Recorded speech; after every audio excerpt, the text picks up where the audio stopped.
avec les 80 ans de la campagne de 40 cette année, les prisonniers de guerre sont passés complètement à l'oubli.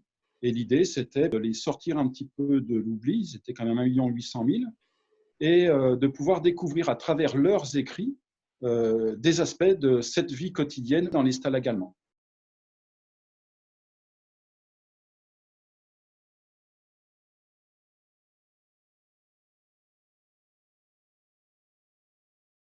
Tout a commencé il y a plusieurs années par la recherche en fait de sources écrites sur la Seconde Guerre mondiale, dans des brocantes, dans des bourses aux armes. Donc j'ai commencé à acheter des lettres de prisonniers pour le contenu. Donc voilà, j'ai commencé à chercher en fait ce qui était la matière historique.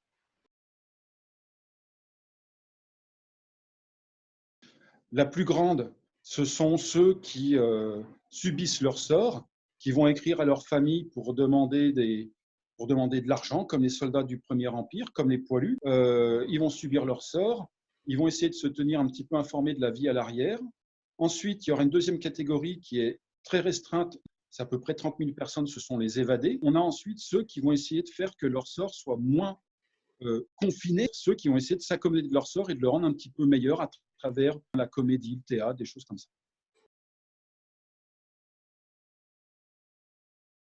D'un point de vue familial, mon grand-père était prisonnier de guerre en 1940, il s'est évadé en 1941. En fait, je n'ai pas de courrier de lui, mais j'ai la chance d'avoir une espèce de petit mémoire qu'il a fait sur son évasion.